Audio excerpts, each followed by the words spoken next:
Kisah wanita yang sabar.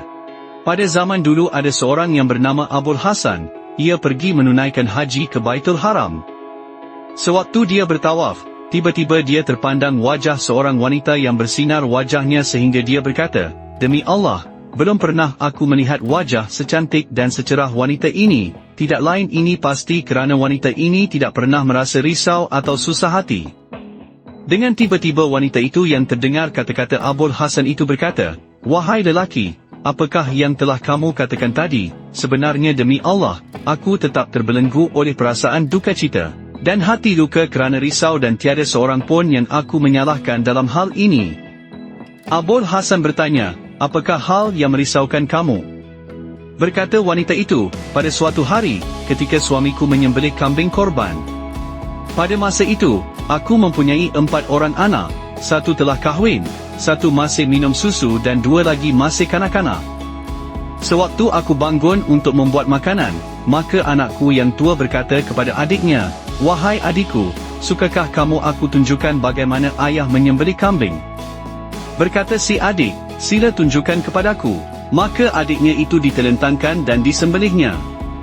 Setelah sembelih dia menjadi takut, maka dia pun lari ke bukit. Akhirnya anakku yang besar itu mati dimakan oleh serigala di atas bukit. Suamiku pergi untuk mencari anak kami yang lari ke bukit itu sehingga dia mati kerana kehausan di sana. Aku keluar dari rumah meninggalkan anak kecilku untuk mencari suamiku. Tiba-tiba anak kecilku merangkak menuju kepada periuk yang airnya sedang mendidih, dan anakku tarik periuk itu akhirnya tumpah di atas badannya sehingga menggelupas kulitnya. Berita ini sampai kepada puteraku yang telah kahwin di tempat lain.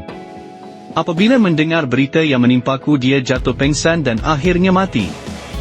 Kini aku tinggal sebatang kara."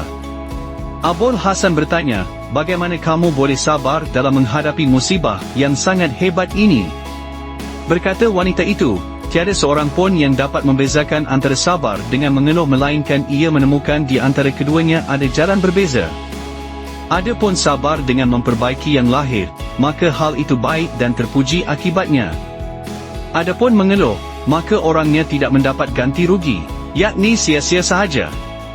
Telah bersabda Rasulullah sallallahu alaihi wasallam, mengeluh itu termasuk kebiasaan jahiliyah, dan orang yang mengeluh jika dia mati sebelum taubat, maka Allah akan memotongkan baginya pakaian dari wap api neraka. Wahai saudara-saudaraku, kita sebagai orang Islam haruslah menerima sesuatu yang menimpa kita itu dengan sabar, kerana setiap sesuatu yang berlaku itu adalah dengan kehendak Allah juga. Mungkin di sebalik sesuatu itu ada hikmahnya.